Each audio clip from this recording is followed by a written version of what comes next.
Welcome back to the part 7 of this series, NIPER JEE Practice MCQs. I have qualified NIPER with All India rank of 106 and I'm very eager to help you guys out there to crack this NIPER JEE examinations. So, what I would like to suggest you guys is try to solve each episode of this series daily so that it will boost your confidence and it will also help you improve your knowledge and learning for NIPER JEE examinations. Also, if you like this video, then do press the like button and subscribe to my channel for such future more videos. Also, if you will press the like button, then it will motivate me and inspire me to make such more videos, and it will give me a message that you want such more videos. So, without further ado, then let us begin. Number 1. An example of covalent drug receptor interaction is, so mind it, here they are asking is covalent drug receptor interaction, okay? And the options given are noradrenaline, which is binding to beta 1 adrenergic receptors, acetylcholine, which is binding to muscarinic receptors, prazosin, which is binding to alpha 1 adrenergic receptors, and phenoxybenzamine, binding to alpha adrenergic receptors.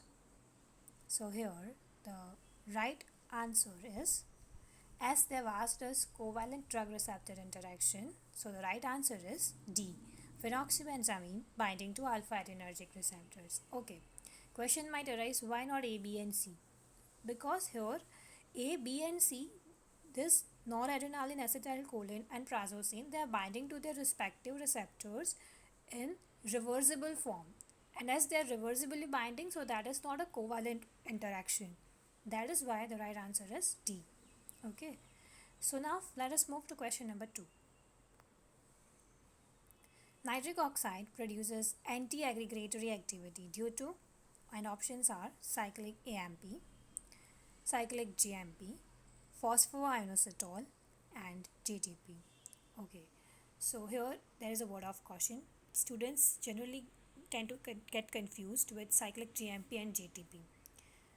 So here the right option for this is CGMP, because nitric oxide will be activating guanyl cyclase. This guanyl cyclase is the enzyme which is going to convert GTP to cyclic GMP, and when we will get more cyclic GMP, then there will be vinodilation, and when there is vinodilation, that means that we can say that that particular veins are getting relaxed. So its anti-aggregatory property is also due to this cyclic GMP only. Fine, so here the right answer is B. Now heparin is a homopolysaccharide, heteropolysaccharide, dipeptide or polypeptide. Here the right answer for this is heparin is a heteropolysaccharide. Heparin is belonging to the family of glycosaminoglycans of carbohydrates and is a heteropolysaccharide in nature, which is used as anticoagulant, right? So now let us move to question number 4.